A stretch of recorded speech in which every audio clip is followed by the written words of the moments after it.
Salatullah salamullah ala Taha Rasulillah Rasulillah.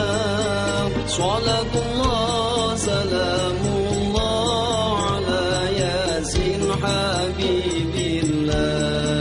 Salatullah salamullah ala Yasin Habibillah.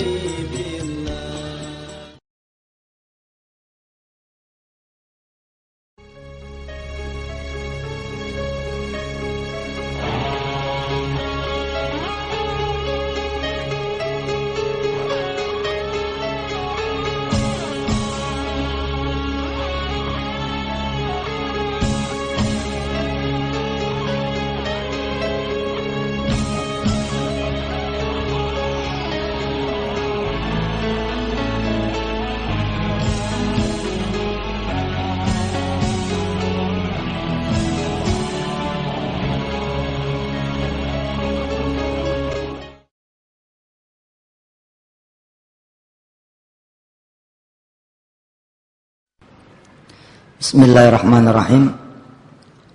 Assalamualaikum warahmatullahi wabarakatuh. Allahumma salli wa sallim wa barik ala sayyidina Muhammadin wa ala alihi walhamdulillahi rabbil alamin. Kita berdoa dengan membaca suratul Fatihah. Mudah-mudahan ta'lim kita pada malam hari ini diridhai oleh Allah Subhanahu wa taala. Kita hadiahkan Fatihah ini juga untuk yang pada ngebangun masjid dan memakmurinnya.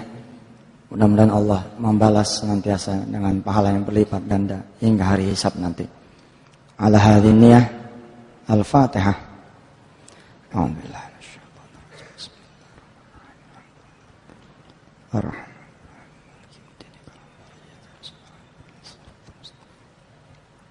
Shiratal ladzina an'amta 'alaihim ghairil maghdubi 'alaihim waladdallin. Terima kasih. Beberapa pekan yang lalu ada datang ke pesantren, ke Darul Quran, seorang laki-laki ya, sepantar sama saya. Rupanya hari itu hari kesekian dia datang ke pesantren. Saya enggak memperhatikan. Kalau tiap pagi kan saya keliling pakai sepeda gitu ke pesantren, ngeliling sampai asrama belakang. Emang kelihatan, tapi enggak tahu kalau orang itu nyari saya. Sampai kemudian kira-kira hari ke-5 dia ketemu sama saya. Bermula dari saya punya kawan ya, ngasih tahu ke saya, "Ustaz, ada yang nyariin tuh, udah berkali-kali kemari." Ya udah, saya bilang, suruh temuin Ustadz Hendy aja, mau Ustadz Jamil. Nggak mau Ustadz, maunya ketemu Ustadz aja. Emangnya ada apa? Saya tanya. Katanya sih mau namain dia punya anak. Jadi minta tolong dinamain nama saya. Ya udah, saya bilang, kelihatannya lagi ada waktu nih, suruh masuk dah. Masuk nih orang. Gitu masuk, emang dia ngomong, "Ustadz, saya minta nama buat anak saya." Saya tanya sama dia, "Itu anak-anak siapa?" "Anak saya, Ustadz." "Terus kenapa saya ngasih nama?" "Ya, nama kan doa." "Iya deh." "Nama ente siapa?" Tulis tuh namanya. please. Udah kayak petugas sensus deh. Nanya nama. Bentar ya. Saya ke kamar. Kebetulan pas lagi habis sholat duha. Tangan masih megang Al-Quran. Saya bilang sama Allah, ya Allah, di depan ini ada orang mau nanya nama buat anaknya. Yang ngasih dia anak adalah Engkau. Tolong kasih dia juga nama buat anaknya. Saya minta petunjuk, buka Quran. Ada ayat yang saya tunjuk itu, bunyinya innallaha wa malaikatahu yusalluna 'alan nabi. Ya ayyuhalladzina amanu sallu 'alaihi wa sallimu taslima. Saya bingung juga ngelihat ayat ini. Nih namanya harus saya ekstrak dari ayat ini. Apa kira-kira? Dalam kondisi tangan masih megang Quran, saya ke depan. Saya bilang sama beliau, nih nama anak ente ini nih. Anak ente laki perempuan? Perempuan Ustaz. Siapa yang namanya ya? Innallaha, dinamain Allah nggak mungkin. Wa malaikatahu, nama malaikat nggak mungkin. Yusalluna, namain salawat nggak mungkin. Alan nabi, namain nabi nggak mungkin juga. Kita urut nih, kita belah nih ayat satu-satu sampai ketemu wasallimu taslima. Oke, ketemu nih. Masdarnya tasliman. Akar katanya salama. Tapi bolehlah kita pakai masdar yang salamah.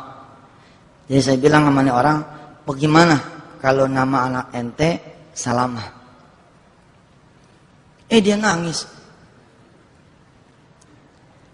Baru ini nih saya ngasih tahu nama anak, orangnya nangis. Saya periksa kaki saya nggak nginjak dia. Nggak ada apa gitu, nangis. Saya tanya kenapa ente nangis? Subhanallah. Kenapa dia bersikeras minta nama sama kita, sama saya? Dia cerita, dia ini orang nggak punya, orang miskin, nggak bisa nge-USG anaknya. Kan nge-USG itu perlu duit ya. Hari gini tuh kurang lebih 300.000 lah USG kurang lebih. USG-nya sih memang cuma 175. Tapi taksinya, makan siangnya, vitaminnya kan gitu, 300. Emang masalah. Dia nggak sanggup tuh USG. Tebusannya sholat. Dia bilang sama Allah, ya Allah, Engkau yang ngasih saya anak, tolong kabarin. Ini anak laki apa perempuan? Dia sholat minta petunjuk. Dikasih tahu. Katanya yang datang Yusuf Mansur. Ke dia punya mimpi. Ngabarin kalau anaknya itu perempuan. Dan di situ juga dia cerita. Kalau nama anaknya itu ngasih. Namanya persis Salamah. Kayak Deddy Corbuzier gitu. Dia buka catatannya. Dia samain. Nih namanya. Subhanallah. Dahsyat.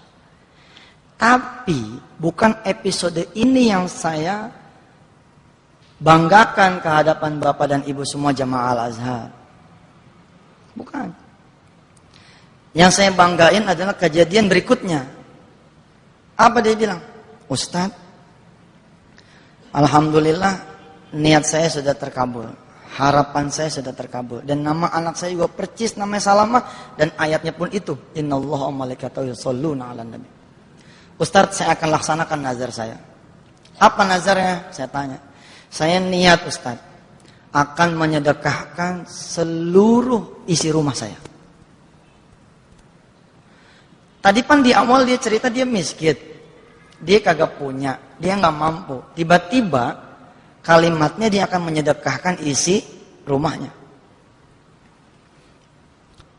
Saya tanya sama dia.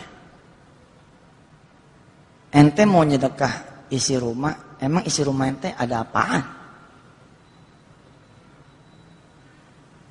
Rumah sendiri apa ngontrak? Dia bilang ngontrak. Kalau dia jawab rumah sendiri, saya suka iseng tuh. Nggak usah repot Ji, sama rumahnya aja sekalian. Biasanya begitu tuh. Dan bukan satu dua nih, banyak yang begitu. Tapi saya nggak pernah kagum.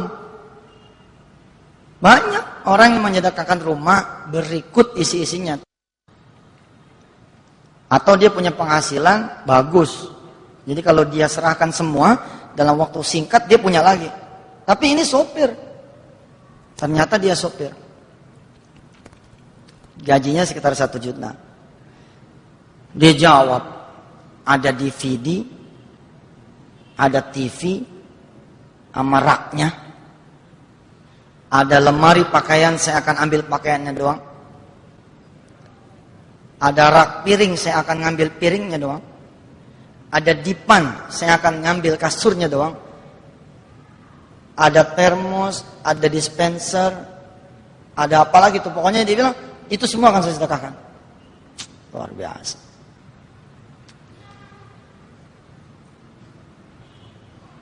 Itu pun masih dia nanya sama saya. Ada kipas angin kecil, bisa nggak ya? Bisa, saya bilang. Total nih semua ente mau sedekahin. Iya Ustaz, semua.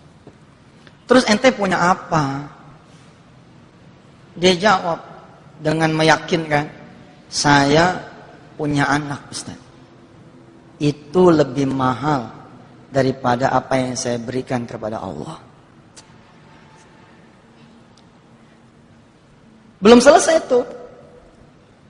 Dia buka, ada amplop di dalam dia punya pocket, dalam dia punya kantong. Isinya dijembreng di meja saya. 162.500 kurang lebihnya. Apa dia bilang? Ustadz, saya nggak bisa bawa barang-barang saya itu. Sebab saya nggak mampu sewa mobil. Jadi kapan Ustadz datang, bawa mobil dah. Ambil tuh barang-barang saya. Tapi syaratnya Ustadz yang ngambil. Nah gue bingung tuh. Entah gue dikata apa sama tetangganya. Mobil losbak gitu ya. Angkut-angkutin barang orang. Waduh. Tapi saya iyain. Iya dah. Insya Allah. Sambil nunggu Ustadz datang. Ada sisa nih bekas melahirkan. 162.500. Ustadz, saya ambil 2.500 buat ongkos saya, yang 160.000 saya tinggal di sini. Subhanallah. Pulang, saya tawarin minum. Mau minum? Teh atau kopi? Saya puasa Ustadz. Wah, tambah hebat. Pulang. 8 hari sejak peristiwa itu, kurang lebihnya, saya kedatangan tamu. Saya ceritakan kisah ini kepada dia. Apa dia bilang? Ustadz, kenalin saya sama itu orang. Saya mau ganti sedekahnya. Bapak Ibu mau tahu berapa penggantian dari orang ini, dari sahabat saya? 25 juta rupiah. Dan barangnya sampai sekarang belum saya bawa. Luar biasa ya. Ustadz, saya ganti. Saya bayarin. Gua yang bayar sedekah dia. Gue yang ganti sedekah dia. Berapa duit sedekah dia itu diganti lewat wasilah orang ini? 25 juta. Dan barangnya belum saya ambil. Nah sekarang ada panggilan dari Allah. Inna a'tayna kal kautsar. Fasholli li rabbika wanhar. Inna syani'aka huwal abtar. Dia udah ngorbanin seisi rumah dia.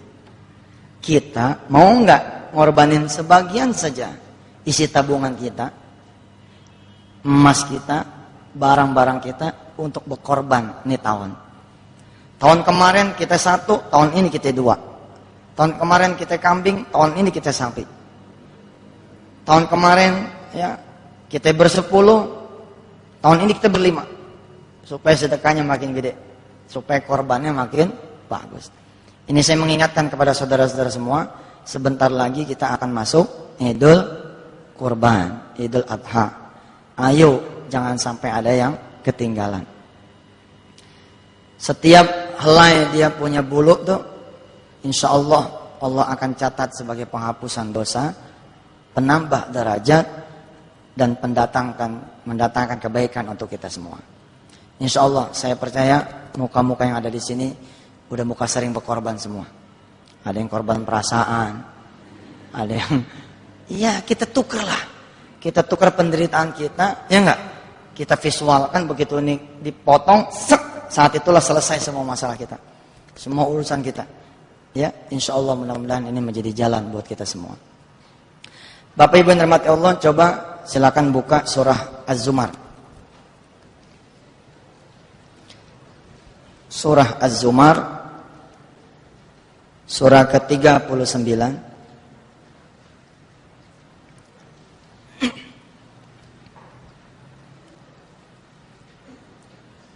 Ayat 47.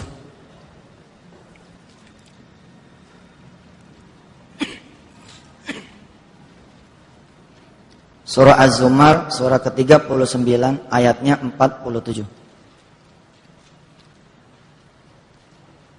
Kalau di Quran yang mushaf kayak begini, ini halaman 464. A'udzu billahi minasy syaithanir rajim. Walau anna lilladzina zalamu ma fil ardi jami'a wa mithluhu ma'ahu laftadaw bihi min su'il 'adzabi yaumal qiyamah wa bada lahum minallahi ma lam yakunu yahtasibun.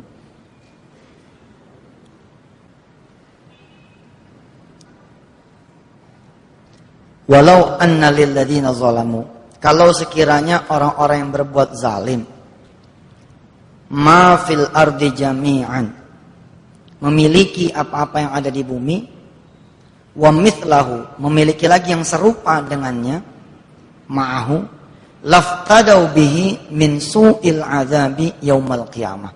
Dia akan tebus ya, diri mereka supaya bisa bebas dari azab di hari kiamat. Wa badalahum minallahi ma lam yakunu yahtasibun. Dan jelaslah bagi mereka azab dari Allah yang dulu sama sekali mereka tidak duga. Ada datang seorang kawan, Ustaz, anak terancam bangkrut, habis sudah. Yang anak bangun sekian tahun, udah tinggal di depan mata hitungan hari. Besok udah bakal wassalam. Saya dengerin dia bercerita. Terus kalau itu terjadi, emang gimana? Aneh udah gak punya apa-apa dah. Terus saya bilang sama dia, kalau dengan tidak punya apa-apa tapi dosa ente dihapus, mau nggak?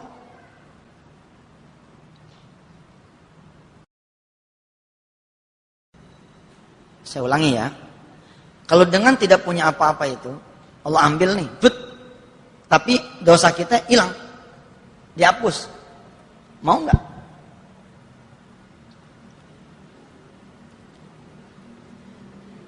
Dia diam aja. Yang pertama saya bilang, kalau sudah terjadi, redho. Ya udah. Kenapa bakalan diambil sama Allah? Karena nggak dipercaya lagi. Kalau orang udah nggak dipercaya, ya pasti diambil sama Allah. Kayak kita modalin orang dagang, kita udah nggak percaya sama dia, ya pasti kita ambil. Dari mana mulai ngitungnya? Pertama dari yang wajib. Bagaimana perilaku ente? Begitu saya bilang sama dia. Ketika Allah menganugerahkan kekayaan, pekerjaan, jabatan, usaha, perniagaan, perdagangan, kesempatan untuk meraih dunia. Bagaimana perilaku ente ketika itu? Begitu dipanggil sama Allah Azza wa Jalla, Allahu Akbar, Allahu Akbar. Ayo, apakah ente sudah standby di depan, di atas sejadah, berbasuh air wudhu, atau masih ngurusin perniagaan? Kalau jawabannya kita masih ngurusin dunia kita udah gagal tuh. Kalau sekali-kali terlambat, sekali-kali kita tidak sholat tepat waktu, sekali-kali kita tidak berjamaah, sekali-kali kita tidak on time, wajar. Tapi kalau sekali-kalinya kita berjamaah, yaitu sholat id, payah betul kalau sholat id doang ya. Untung kita punya sholat Jumat loh. Kalau tidak ada sholat Jumat tuh, niscaya ada orang-orang yang sama sekali nggak pernah berjamaah.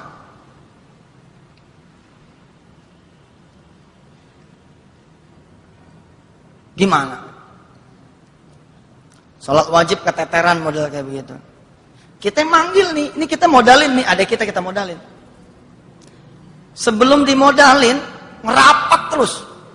Kapan bang? Kapan bang? Kapan bang? Gitu kan? Setelah dimodalin, jauh, dipanggil nih. Dek, sini, abang mau ngomong. Ntar bang, banyak customer nih. Oke. Sekali oke.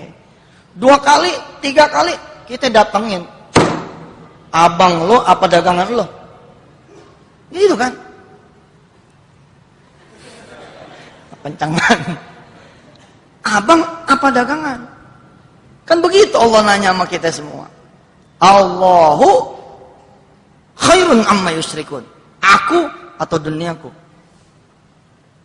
Tapi kita lupa, kita pilih dunia. Oleh yang manggil atasan, wah, syuk, langsung naik. Siap Dan, ada bisa saya bantu? Enggak ada, mau ngetes kuping lu aja. Udah gitu, makasih Dan, makasih lagi. Ledekin makasih. Kenapa? Ketika dipanggil sama Allah tidak. Nah, ketika kemudian kita menemukan kehidupan kita mulai tidak seimbang, koreksi dari hal-hal yang wajib dulu nih. Dari yang wajib saja udah keteteran, ya berhenti, koreksi dulu tuh. Jangan berpikir tentang solusi. Masih untung diambilnya di dunia. Coba kalau diambilnya di akhirat begini, kita nggak ada punya apa-apa lagi. Walau anna lilladzina zalamu ma fil ardi jami'a wa mithlahu ma'ah laftadaw bihi min su'il 'adzabi yaumal qiyamah wa badalahum minallahi ma lam yakunu yahtasibun. Apa dia duga bakalan terjadi peristiwa 1 tahun yang akan datang? Enggak, di atas angin kan. Toko bakalan maju, proyek bakalan dikerjakan, urusan bakalan gampang, nggak taunya macet. Itulah wabadalahum minallahi ma lam yakunu yahtasibun. Ada aja kejadian yang tidak pernah dia duga sebelumnya. Yang keempat, trip dia utang, seluruh barang tiba-tiba orangnya hilang. Wabadalahum minallahi ma lam yakunu yahtasibun. Salat wajib telat 2 jam setiap salat. Kemarin saya salat di satu masjid jam 3 kurang 5. Kita udah standby nih, jam 3 kurang 10. Kurang 5, ada yang maju sholat. Nanya, sholat asar? Enggak Ustaz, sholat lohor. Luar biasa. Iya. Gimana? Ya, silakan. Luar biasa Pak.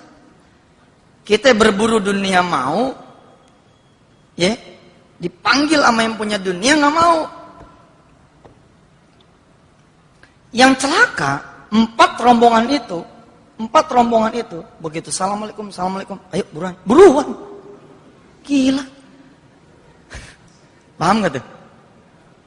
Assalamualaikum warahmatullahi wabarakatuh. Assalamualaikum warahmatullahi wabarakatuh. Imamnya nyaut. Ayo buruan. Gue pusing tuh liatnya. Ya ilah tinggal nunggu bentar. Azan asar kan.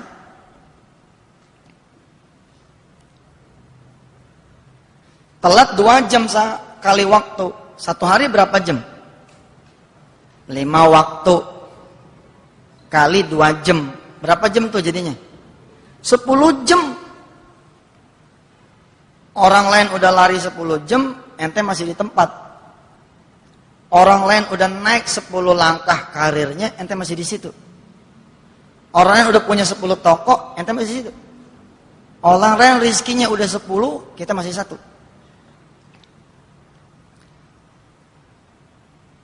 1 hari 10 jam, 30 hari berapa jam?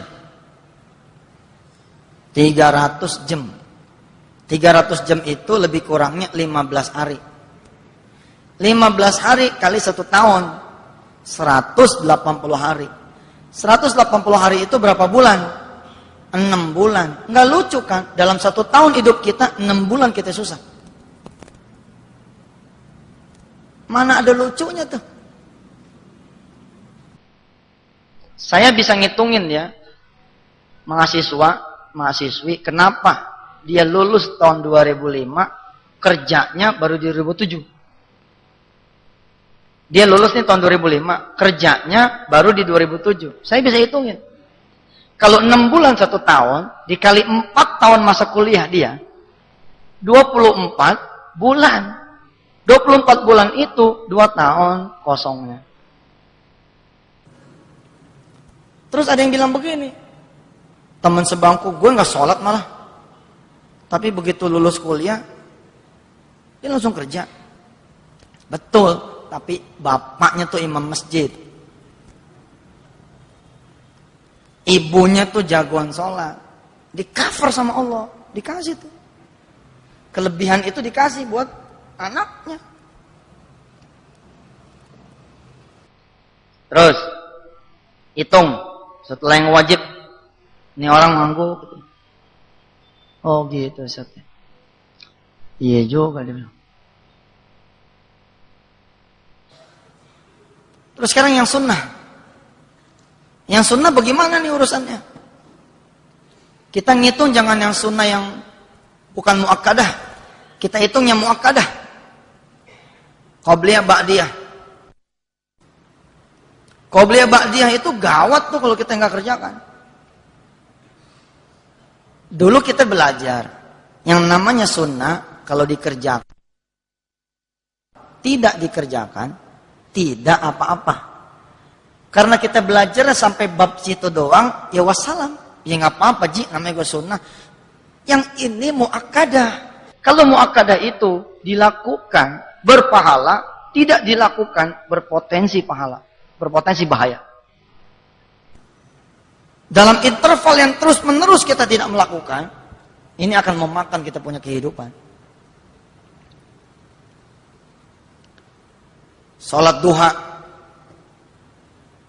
Salat duha itu utang kita kepada Allah. Kata Allah, kalian punya utang kepada diriku. Setiap ruas, rusuk kalian, sendi kalian, itu kalian harus bayar. Dari mulai bangun tidur, sampai bangun lagi. Lalu kata Rasulullah, cukup itu dengan 2 rakaat duha, Allah sudah mewahyukan kepada diriku, impas itu utang, lunas. Nah sekarang kita nggak bayar-bayar.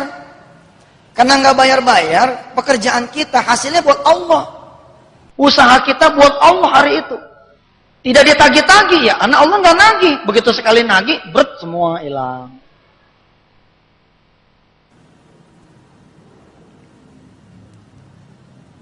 Kita belum bicara dosa besar, baru bicara dosa yang kita anggap enteng tuh. Melalaikan yang wajib, meninggalkan yang sunnah. Ini udah payah. Alhamdulillah Allah kasih kita ngaji pada malam hari ini. Mudah-mudahan kita bisa koreksi. Terus ayat 48-nya.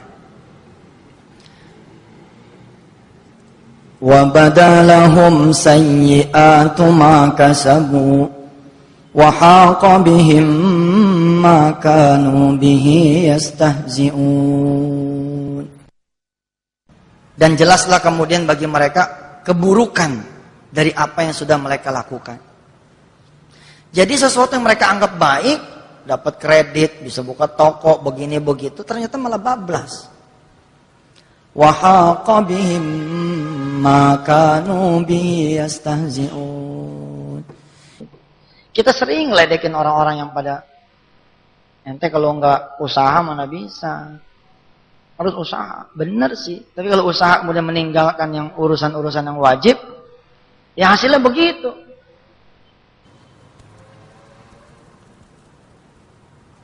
فَإِذَا مَسَّ الْإِنسَانَ ضُرٌّ دَعَانَا ثُمَّ إِذَا خَوَّلْنَاهُ نِعْمَةً مِنَّا قَالَ إِنَّمَا أُوتِيتُهُ عَلَى عِلْمٍ بَلْ هِيَ فِتْنَةٌ وَلَكِنَّ أَكْثَرَهُمْ لَا يَعْلَمُونَ. Kalau sudah begitu aja kata Allah, manusia menyeru kami. Tapi kalau kami berikan nikmat kepadanya, dia berkata, sesungguhnya aku diberi nikmat ini hanyalah karena kepintaranku. Kata Allah, sebenarnya itu adalah ujian, tetapi kebanyakan mereka tidak mengetahui. قَدْ قَالَهَا الَّذِينَ مِنْ قَبْلِهِمْ فَمَا أَغْنَى عَنْهُمْ مَا كَانُوا يَكْسِبُونَ. Selalu begitu orang-orang yang mengatakan hal demikian. Maka tidak berguna lagi apa-apa yang dahulu mereka kerjakan. فَأَصَابَهُمْ سَيِّئَاتُ مَا كَسَبُوا وَالَّذِينَ ظَلَمُوا مِنْ هَؤُلَاءِ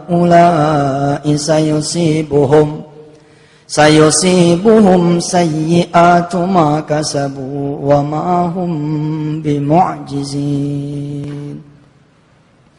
Lalu mereka ditimpa bencana dari akibat buruk mereka sendiri, dan orang-orang zalim di antara mereka juga akan ditimpa keburukan dari apa yang mereka kerjakan, dan mereka tidak bisa melepaskan diri. Ini yang menarik nih ayat yang buntutnya nih. Wa ma hum bimu'jizin. Nggak ada yang bisa lepas. Kayak orang main layangan tuh. Terus diulur gitu. Begitu nambah lagi kreditnya, nambah lagi kreditnya, diputusin sama Allah jalur jepret. Wah.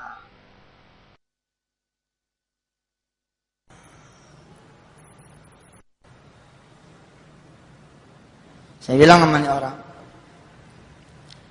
kalau dengan ente jatuh sekarang, kalau ente diampuni sama Allah, mau enggak? Ada yang mau, ada yang enggak. Padahal kalau dia bilang, ya Ustaz, saya redo.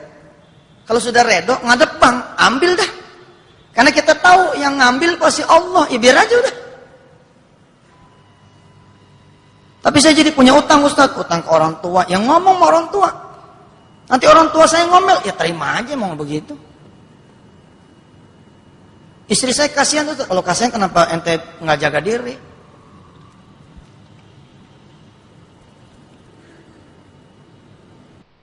Awalam ya'lamu anna Allah yabsutur rizqa liman yasha'u wa yaqdir.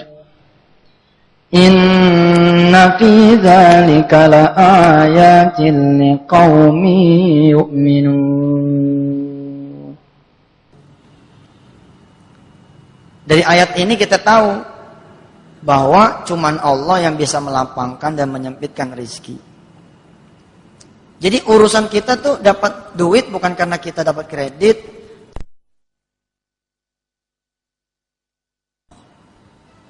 Lah begitu kita melupakan dia, ya habis juga semua apa yang kita usahakan.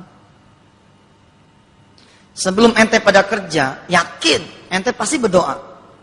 Ya Allah, ya Allah, ya Allah. Begitu kerja, yang paling pertama ditinggal itu Allah. Celaka enggak? nggak sempet Ji, ani nggak sempet lagi. Coba, segitunya kita sama dia, sampai nggak sempet. Allah datang nih di masjid ini, nungguin kita. Kita yang ditungguin nggak ada rasa ditungguin sama Allah. Harusnya kan ada rasa. 11 seperempat, setengah 12, 12 kurang seperempat, Allah dikit lagi datang. Matiin komputer, cekrek. Beresin meja, gulung tangan. Ngapain? Siap-siap ke masjid.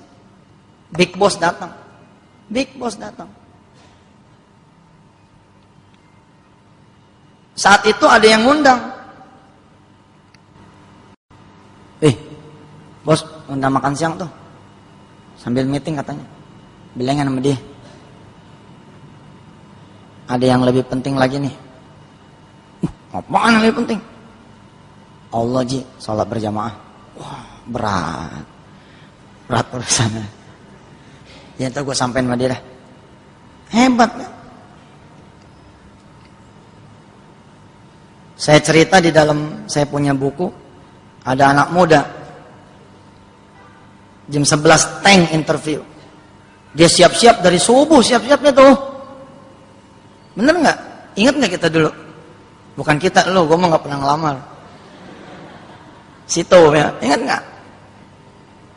Dari pagi udah kita bangun, udah apa nggak mau kita telat datangnya pun 9:30 Pak. 9:30 datangnya. Kenapa kita khawatir takut nih jam lewat? Ternyata begitu jam 11 nggak ada tanda-tanda dipanggil. Saya bawa surat ini Mbak, ada interview jam 11. Ya tungguin aja situ. Coba, untuk urusan sepele kita mau nunggu. Tapi untuk urusan yang maha berat, sholat, kita maunya ditunggu. Gila nggak? How stupid we are. Betapa bodohnya kita. Bener nggak tuh bahasa Inggrisnya? How stupid we are. Iya, benar. Apa how stupid are we? Bodoh kali kita, bodoh betul, bodoh betul. 11 seperempat belum ada tanda-tanda, setengah 12 belum ada tanda-tanda, 12 kurang seperempat nggak ada tanda-tanda, kita bangun. Namanya kita anak masjid, bangun. Mbak maaf, kalau belum ada kepastian, saya izin sholat dulu, nanti habis sholat saya kembali lagi. Jangan, Bapak dikit lagi keluar, tungguin. Nggak bisa Mbak, ini udah waktunya sholat. Udahlah. Kali-kali aja nggak apa-apa. Bapak susah loh, janjian sama dia susah loh, gila kan? Sama Allah kan kita punya perjanjian, yaitu waktu sholat. Emang ente pikir itu bukan perjanjian? Itu janji sama Allah, jamnya, menitnya, detiknya terang. Dia ada buruj, ya, ada lintang. Semua benar-benar terperinci. Di mana lokasinya, tempatnya. Dan Allah memberikan kita kemudahan. Inna ardallahi wasi'ah. Bumi Allah itu luas sekali. Kita sholat di mana aja, yang penting masjid masuk. Ketemu sama Allah di situ. Kita nggak mau. Lah karena kita anak masjid, kita bilang sama si Mbak, maaf, saya harus memilih sholat. Oh ya udah, saya nggak tanggung ya. Kalau si bos nanti nanyain saya, ya saya bilang aja situ lagi keluar. Iya nggak apa-apa Mbak. Ya udah, nggak usah balik lagi. Iya Mbak, nggak apa-apa. Oh lah nggak usah balik. Memang kita disuruh nggak balik lagi. Oh, udah. Jam 12 kurang 5, waktunya azan. Belum ada yang datang. Jam 12 teng. Kita izin sama merbot. Pak, saya azan ya. Azan. Allahu Akbar, Allahu Akbar. Namanya orang lagi nyari kerjaan kan azannya sedih tuh. Lemas. Satu datang.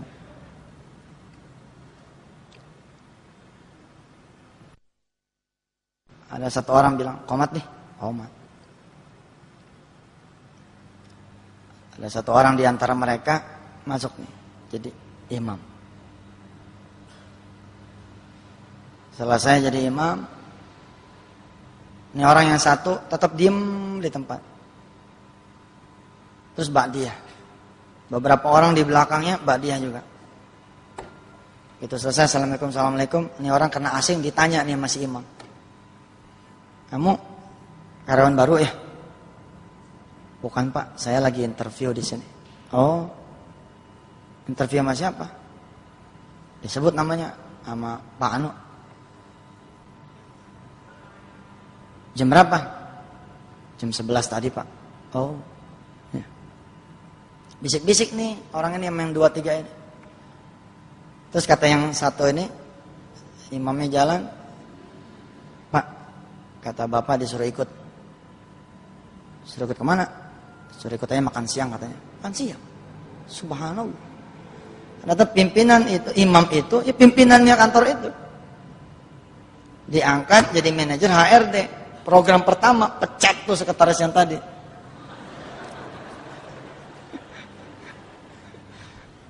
Kan tadi dia yang ngomong, ya udah kalau gitu jangan balik lagi. Kemudian malah jadi manajer HRD. Program pertama pecat tuh dia. Bapak Ibu yang dirahmati Allah, dosa-dosa yang begini nggak berasa. Nah di tausiah terdahulu kita udah belajar tuh tentang 10 dosa besar. Saya juga cerita, ada satu orang nih, dia datang kepada saya tahun 2003 mengeluh tentang pekerjaan yang tidak kunjung dia dapatkan. 7 tahun. Nggak main-main, 7 tahun. Saya kasih tahu sama si fulan, kemungkinan hidup itu 2, ujian atau azab. Ujian itu enteng sebentar. Kalau azab lama, berat. Kalau ujian itu statis, kalau azab cenderung bertambah. Tinggal kemudian diidentifikasi, namanya muhasabah. Ada 10 dosa besar nih yang mesti dijawab dengan jujur. Nomor 1, kita udah belajar syirik sama Allah, mempersekutukan Dia. Makin modern orang, jangan dikata makin nggak ada urusan sama klinik, makin banyak urusan sama klinik. Sama Allah nih, jangan pernah main-main. Yang kedua, masalah sholat. Yang ketiga, sama orang tua. Yang keempat, zina. Yang kelima, rizki haram. Yang keenam, judi, mabok-mabokan di situ tuh.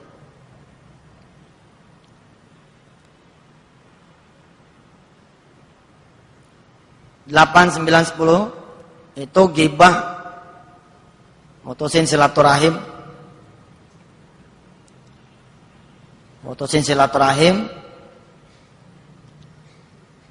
kikir, itu termasuk tuh kikir tuh, pelit, medit itu termasuk. Yang ke-10-nya itu ghibah. Itu ghibah tuh saya taruh di urutan paling akhir karena membantu tuh. Dosanya kecil kelihatannya, tapi dosanya paling gede. Saya taruh tuh di nomor 10. Kita ngomongin orang nih, ternyata orang yang kita omongin ahli zina, itu dosa dia kita tanggung, kebaikan kita buat dia. Itu ghibah tuh. Ngomongin orang. Nah si bapak yang satu ini, ketika dia ngadu sama saya, begitu saya pernah cerita di pengajian sini, kita urut nih, syirik enggak, durhaka sama orang tua enggak, ninggalin sholat enggak, semua tidak. Kecuali satu yang saya belum tanya, yaitu nomor 4, tentang zina.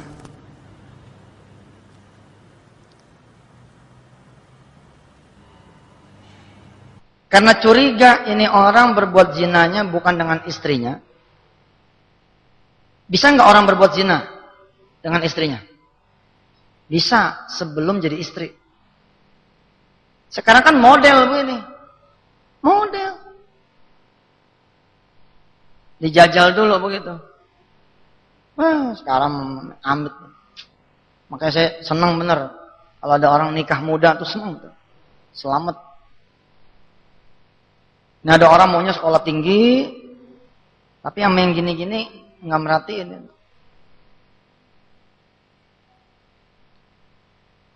Saya khawatir nih orang bukan sama istrinya, karena istrinya juga Sama seperti dia, wajahnya bagus, soleh. Istrinya tuh kerudungnya meni panjang gitu. Pokoknya soleh banget dah. Karena saya khawatir, saya suruh keluar nih orang. Mbak, keluar dulu ya. Saya mau nanya urusan laki-laki nih. Keluar tuh si istri. Kunci pintu, ceklek. Waktu itu tahun 2003 ya, di daerah Jawa Tengah. Begitu berdua, saya bilang sama orang, Mas, ada satu pertanyaan yang belum saya tanya. Barangkali ini pertanyaan ini yang sudah membuat ente 7 tahun nggak pernah ada kerjaan nyangkut. Barangkali ente pernah berzina kali. Jawab dengan isyarat, saya bilang. Ya, biar bagaimana ini aib. Dia nangis tuh jadi-jadinya. Dia peluk saya. Ya Allah Ustaz. Saya udah khawatir jangan-jangan memang urusan ini yang bikin saya jadi mentok. Kerjaan dia cari yang ada ongkos habis. Dia usaha yang ada malah utang. 7 tahun dia hidup nggak ada harganya di depan istri sama orang tua. Ternyata sababiannya itu dia berbuat zina sebelum dia menikah. Sama orang lain. Kenapa saya bisa memastikan jangan-jangan begitu? Dia berbuat bukan dengan istrinya, karena istrinya masih kerja sebagai guru di sekolah negeri, dan dari rezeki istrinya itulah si suami dan anak-anak itu hidup.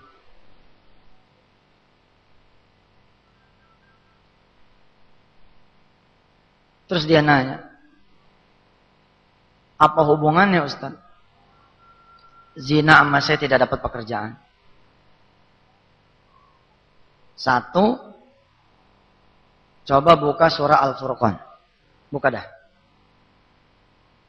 Surah Al-Furqan. Surah ke-25.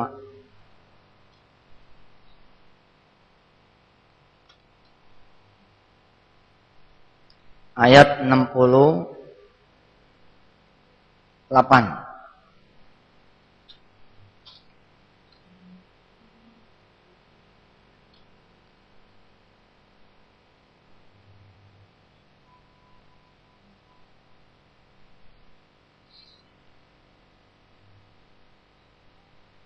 والذين لا يدعون مع الله إلها آخر ولا يقتلون النفس التي حرم الله إلا بالحق ولا يزنون ومن يفعل ذلك يلقى أثاما.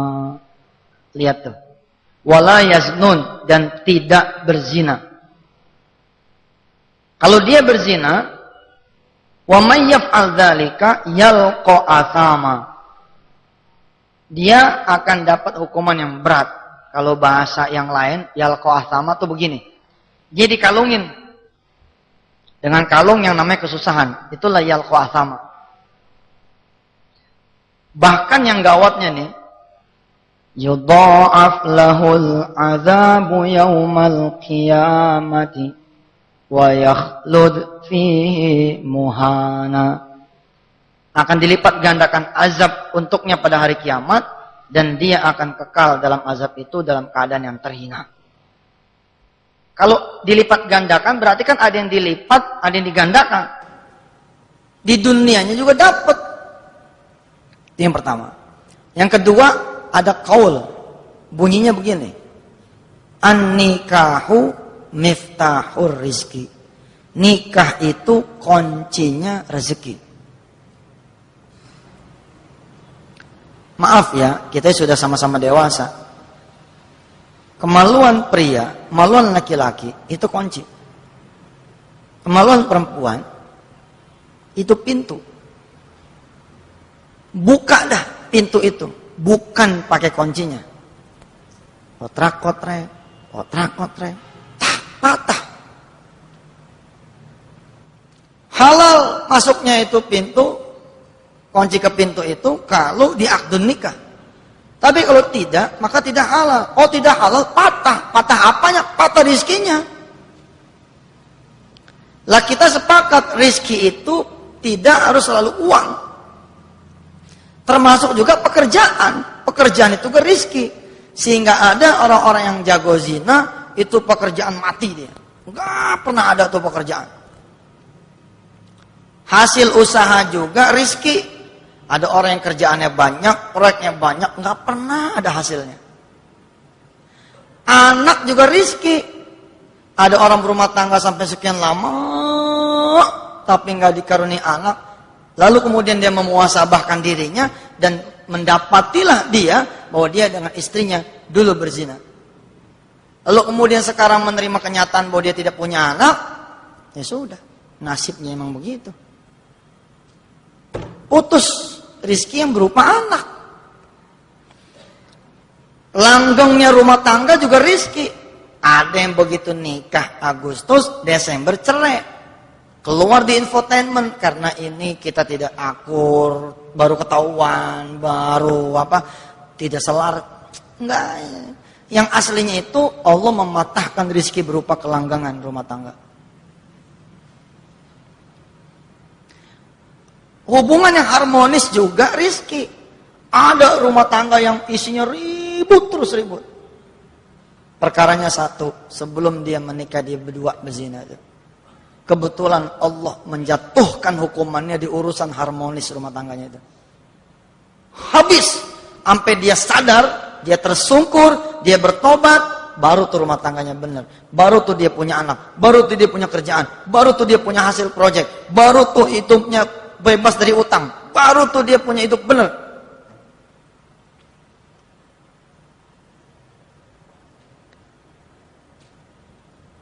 Illa man taba, lihat, illa man taba wa amana wa amila amalan salihan fa ulaika yubaddilullahu sayyi'atihim hasanat wa kana Allahu ghafurar rahima. Kecuali tuh, alhamdulillah nih masih ada kecualinya. Orang-orang yang bertobat dan beriman dan mengerjakan kebaikan. Faulaika yubaddilullahu sayyi'atihim hasanat. Mereka itulah yang akan Allah ganti keburukan. Di sini kejahatan ya. Kalau saya lebih senang menerjemahkan keburukan. Mereka itulah orang-orang yang akan Allah ganti keburukannya dengan apa? Dengan kebaikan. Sayyi'at tergantung orangnya. Kalau dia nggak punya anak, lah itulah sayyi'at. Dia nggak lunas-lunas utangnya, itulah sayyi'at. Dia nggak kerja-kerja seperti orang yang saya bicarakan ini, itulah sayyi'at. Lalu hasanatnya apa? Ya kebalikannya. Tadinya nggak punya anak, jadi punya. Tadinya nggak punya kerjaan, jadi punya. Tadinya gajian habis terus, sekarang bisa nabung. Tadinya asal beli-beli sesuatu hilang terus, sekarang nambah terus. Gitu. Wa kana Allahu ghafurar rahima. Wa man taba wa amila salihan fa innahu yatubu ila Allahi mataba. Dan barang siapa yang bertobat dan mengerjakan kebaikan, maka sesungguhnya dia bertobat kepada Allah dengan tobat yang sebenar-benarnya. Ini kita nih hidup nih. Lalu kita berbuat dosa, doyong nih. Doyong. Udah tinggal setik nih, dikit lagi amruk. Lalu kita bertobat. Bertobat itu menghentikan gerakan. Kan begitu nih. Harusnya begini. Tapi kita bertobat. Begitu tobat, ditopang. Amal kebaikan, naikin lagi. Kalau kita tobat doang, di sini. Tapi emang kita kudu fair, kita kudu jujur sama Allah. Ada orang-orang yang baru masuk gelanggang sedekah, baru masuk gelanggang tahajud, baru masuk gelanggang duha, pengen urusannya selesai. Sementara dosanya begitu banyaknya di mata Allah Subhanahu wa taala. Harusnya impasin dulu nih, tegak dulu nih, sek gitu. Begitu tegak baru di jalan lagi. Bangun dulu, nggak bisa kita jalan, bangun dulu. tabung dosa, tabung amal. Kita berhenti di posisi 98 dosa kita, 0 keburukan kita nih, kebaikan kita 0. Begitu posisi di sini baru tuh mulai terang. Ada berita project, mulai ada berita ada orang meminjemin duit, mulai ada. Tapi sebelum itu bahkan sering ditiban sama Allah. Ditiban itu bukan karena kita tidak disayang, justru karena disayang supaya makin cepat.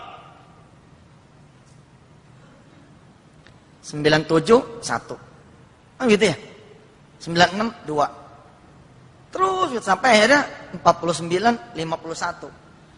Kalau posisi nyawa kita berhenti di 51 dosa 49, kita punya amal baik, ini alamat nih.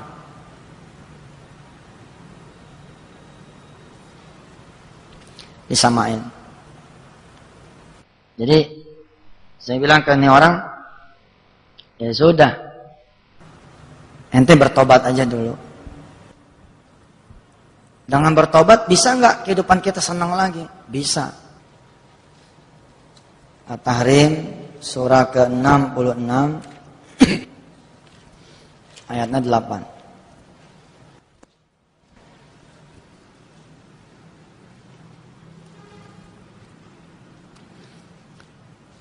يا أيها الذين آمنوا توبوا إلى الله توبة نصوحا عسى ربكم أن يكفر عنكم سيئاتكم ويدخلكم جنات تجري من تحتها الأنهار يوم لا يخزي الله النبي والذين آمنوا معه نورهم يسعى بين أيديهم وبأيمانهم يقولون ربنا أتمم لنا نورنا واغفر لنا إنك على كل شيء قدير. Kita disuruh sama Allah supaya taubat. Taubat apa? Taubat nasuha. Di sini kita lihat tuh. Asa rabbukum. Mudah-mudahan Tuhan kalian semua akan mengampuni kalian. Akan mengubur kesalahan-kesalahan kalian dan memasukkan kalian ke surganya Allah. Hari di mana Allah tidak akan mempermalukan orang-orang yang beriman bersama Nabi. Nuruhum yas'a baina aydihim wa bi aymanihim yaquluna rabbana atmim lana nurana waghfir lana innaka ala kulli syai'in qadir. Itu rahasia dia zina. Zina ini yang bikin dia mampet, jadi semua urusan dia mampet. Dia baru menjalani 7 tahun, hitungannya 40 tahun, harusnya masih ada 33 tahun. Hidup dia susah. Itu kalau kerjaan zinanya secelup. Maaf ya, ini cerita fikih. Betul Pak, yang disebut dengan fikih, dengan zina itu adalah dukhulul laham ilal laham. Masuk sekali 40 tahun. Tapi siapa yang berzina sekali urusannya langsung beres? Atas, tengah, bawah. Keluar lagi, atas, tengah, bawah. 2 kali itu. 1 malam bisa 4 rit. Berarti 40 kali 4, 160 tahun. Bener saya ngomong. Nggak ke Uber. Kalau bukan rahmat Allah. Mati sudah. Apalagi kalau dia berzina dalam status dia itu istri orang atau laki orang. Berarti kan dia lagi menikah. Hukumannya mati. Berarti Allah catat dia sebagai bangkai hidup. Celaka lah kita itu.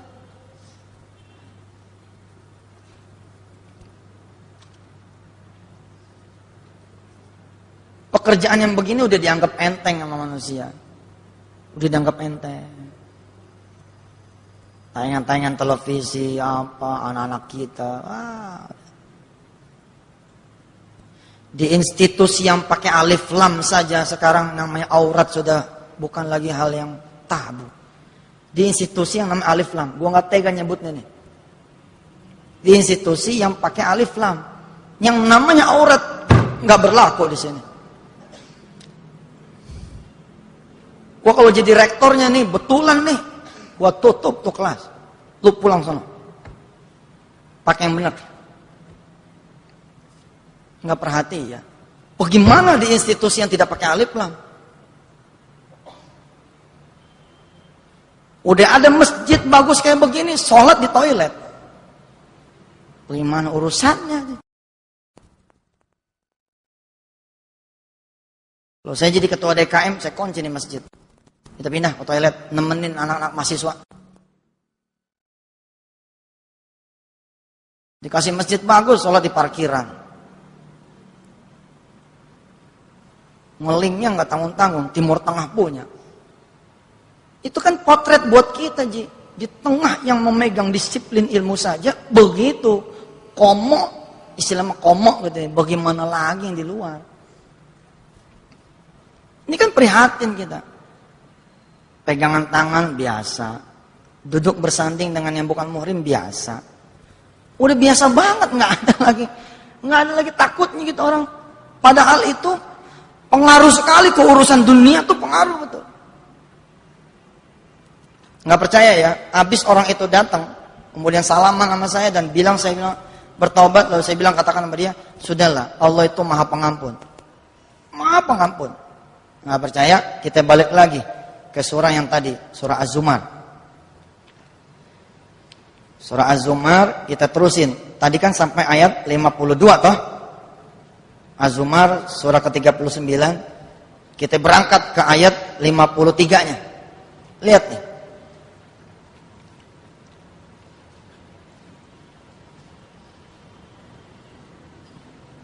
Qul ya ibadiyalladzina asrafu ala anfusihim la taqnatu mir rahmatillah. Innallaha yaghfirudz dzunuba jami'a. Innahu huwal ghafurur rahim.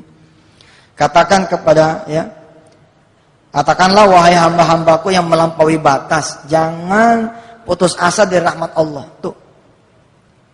Yang penting kita masih hidup. Innallaha yaghfirudz dzunuba jami'a. Sesungguhnya Allah mengampuni semua dosa.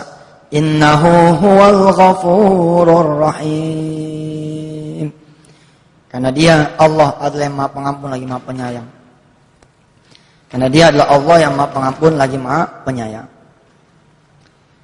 Wa anibu ila rabbikum wa aslimu lahu min qabli an ya'tiyakumul adzabu thumma la tunsarun.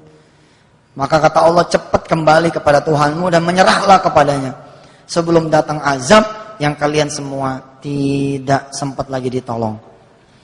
Wattabi'u ahsana ma unzila ilaikum mir rabbikum min qabli an ya'tiyakumul adzabu baghtatan wa antum la tash'urun. Dan ikuti sebaik-baiknya Al-Quran sebelum datang buat kalian itu azab yang tiba-tiba yang kalian tidak menyadarinya. Cepat balik ke Allah, cepat balik. Sudahlah, nggak ada juga orang nggak punya dosa, semua punya dosa. Tapi mumpung ada kesempatan, Ustadz saya bakal dieksekusi besok, masih ada jejak tuh, cepat balik. Itu bisa diatur sama Allah. Bisa diatur sama Allah. Waktu Allah yang punya. Tapi kalau kita nggak perhatian namanya begini-gini, kita dimakan. Setahun, 2 tahun, 3 tahun ketemu tracknya, itu ujian. Nerima enggak? Tawadhu enggak? Redo enggak? Sekolah SD 6 tahun. 6 tahun. Ujiannya berapa hari? 6 hari. Masa iya kita sekolah 6 tahun, ujiannya 6 tahun?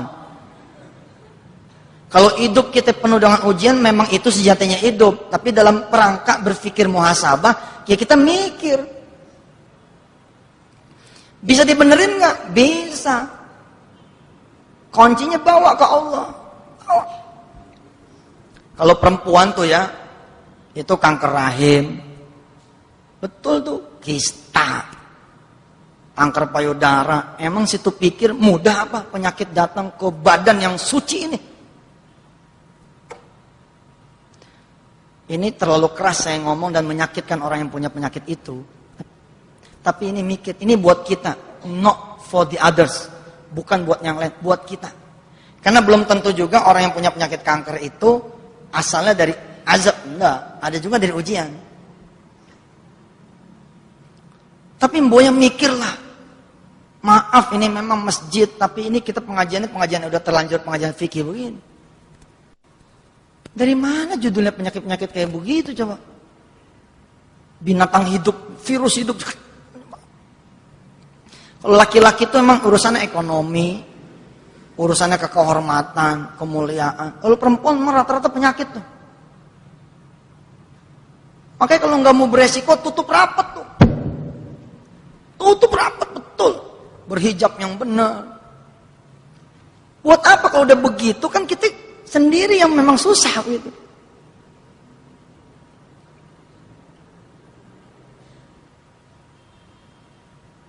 Makin besar anginnya makin gede, Pak. Kalau masih kecil tuh kadang-kadang ya, kita habis pacaran nih bawa mobil. Begitu nyampe angkot nyerempet. Itu tuh sebenarnya sesuai dengan takaran tuh.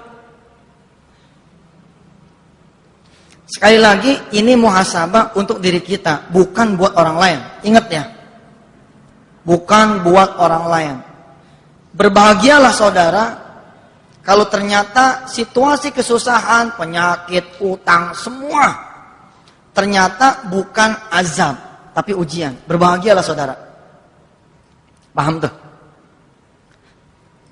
Berbahagialah saudara kalau ternyata kesusahan saudara, utang, penyakit, hilang pekerjaan, ya, hancur tuh dagangan, hilang tuh toko, habis tuh usaha, lalu saudara skornya ujian. Berbahagialah. Tapi lebih berbahagialah lagi saudara kalau saudara ketemu ternyata azab. Kenapa lebih berbahagia? Nabbi ibadi innani anal ghafurur rahim. Kabarkan kepada hamba-hambaku, sesungguhnya aku ini Tuhan yang Maha Pengampun. Cakep enggak? Kita tinggal datang pada Allah, sujud yang betul, diangkat tuh kanker. Datang sujud sama Allah, diangkat tuh penyakit. Sujud, diangkat itu utang. Sujud, diangkat semua kesusahan. Itu janji Allah. Hebat enggak Allah? Kalian manusia selalu berbuat dosa pagi, siang, dan malam. Aku yang Maha mengampunkan. Datang padaku, aku akan ampuni. Hebat ya. Ya. Mari kita sepenuh hati kita datang pada Allah Azza wa Jalla. Jam 9. 5 menit lagi menjelang jam 9. Kita sepenuh hati kita datang pada Allah. Kita ngeruh masa. Kita salah. Saya pesan betul kepada saudara-saudara semua. Dari mulai awal ngaji tentang 10 dosa besar. Hari ini kita tuntaskan dengan dosa yang keempat. Memang pembahasannya jadi belakangan. Ini bukan buat orang lain, tapi buat kita. Jangan sampai begini. Ente reuni. Begitu reuni, makan. Ada anak kecil ngelendot nih di kaki kita. Lawan bicara kita nanya. Ini anak ente? Iya Ji, anak aneh nih. Yang keberapa nih? Ini udah yang keempat nih. Weh, banyak anak ente ya. Nah kalau ente mana anak? Aduh, aneh udah sekian tahun nih belum punya anak. Zina. Nggak boleh. Itu buat kita, bukan buat orang.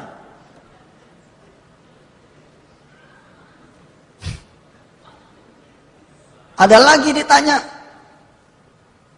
Ente anak banyak begini bisa ngempanin. Emang tuh, aduh, aneh pekerjaannya sampai sekarang belum dapat. Ya, zina. Saling, ini buat kita. Tapi boleh juga kita bisikin tuh teman kita yang lagi terbaring lemah. Tahun 2003 saya kecelakaan. Wah, ini malah saya hancur. Koma 1 hari. Kemudian saya dirawat di Fatmawati. Ketika dirawat itu, sebelah saya orang Kristen. Datang tuh biarawati, pastor datang. Kunjungan nih, visit. Subhanallah. Itu dipegang tuh tangan yang sakit. Ini rohaniawan ini nanya nih sama si Fulan. Masih percaya sama Tuhan enggak?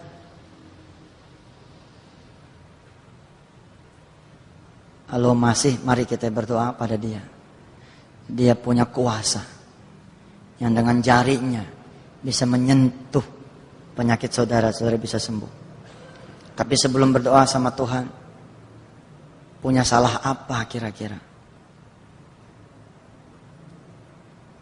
Dengan Tuhan, dengan sesama. Ketika dia ngomong kepada pasien itu, saya berlinang air mata saya, Allah, iya dosa saya banyak. Gitu. Dan pelajaran tentang muhasabah ini bukan pelajaran menyalahkan kita. Ini berbeda dengan blaming ourselves, berbeda. Kita bukan sedang mencari kesalahan kita, loh, menjadikan kita menjadi orang-orang yang menyesali. Untuk mengoreksi, ketemu nih, cek. Ingat di awal, ketika kita membahas tentang 10 dosa besar, ada lantai basah yang manusia sering lakukan, mengepel. Kan gitu kan? Tapi kita belajar dulu. Bukan dipel, bos. Dilihat kenapa ini basah. Begitu dilihat, oh gentengnya bocor. Ganti dulu gentengnya. Kalau sudah diganti gentengnya, baru dipel. Bahkan tidak perlu ngepel, dia kering dengan sendirinya. Abu Nawas kehilangan cincin. Dia cari di pekarangan rumah. Lalu tetangganya ngebantuin tuh nyari. 1 jam lebih gak ada yang ketemu tuh cincin. Nanya tetangganya sama Abu Nawas. Abu, emang hilangnya di mana sih? Hilangnya di dalam rumah. Situ gimana sih? Hilang di dalam rumah kok nyarinya di pekarangan. Apa kata Abu Nawas? Itulah kalian semua. Selalu menyalahkan orang lain, bukan menyalahkan diri sendiri. Coba tanya sama yang ketipu, pasti abis-abisan tuh nyalain yang nipu. Brengsek tuh Ustaz. Gara-gara ketemu dia tuh abis uang koperasi dibawa sama dia. Tapi dia nggak pernah berpikir ada orang tuanya dia yang menangis karena perilaku dia. Ada tetangganya yang sering sakit gara-gara ulah dia. Ada bininya yang jatuh kalam gak redok dengan perbuatan dia. Nggak mikir tuh ke situ. Sebagaimana orang berbuat baik di jalan A, hadiahnya B, C, D, dan E. Begitu juga orang berbuat buruk. Ada yang berbuat buruk di jalan A, hadiahnya tuh yang bayar si B, si C, si D, si E.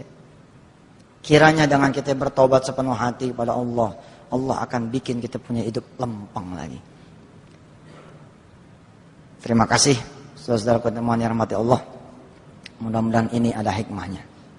Wassalamualaikum warahmatullahi wabarakatuh. Assalamualaikum warahmatullahi wabarakatuh. Kebetulan ini pertama kali saya langsung ikut pengajian Ustadz Mansur sama rekan saya ini. Padahal sering lewat sini sebenarnya.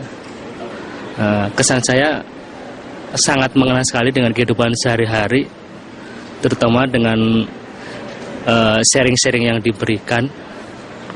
Dan yang pasti apa yang saya dapat hari ini bisa saya amalkan untuk saya pribadi, dan mungkin akan bisa saya ceritakan dengan teman-teman sekantor saya yang kebetulan juga pengalamannya pas banget dengan yang di tema hari ini. Mansur orangnya terbuka dalam penyampaian khutbahnya, bisa diterima oleh kalangan kelas manapun, terutama saya pemahamannya saya cepat kenanya. Saya tidak selalu datang ya setiap hari Jumat ke Al-Azhar, tapi kalau memang bisa saya selalu usahakan untuk datang.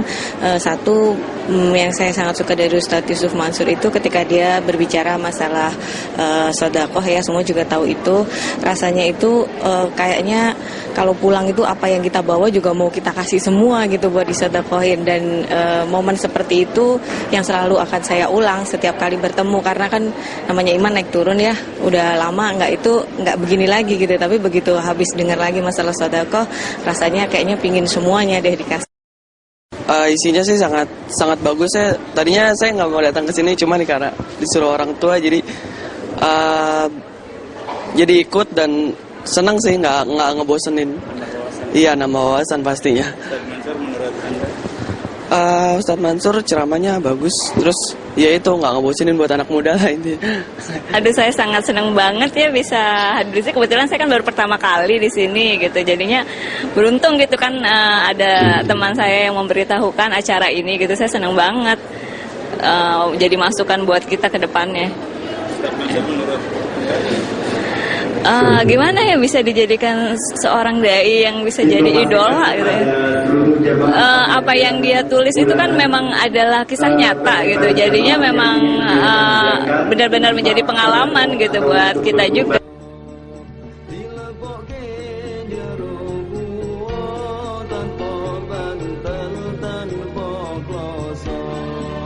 Di keluarga bandar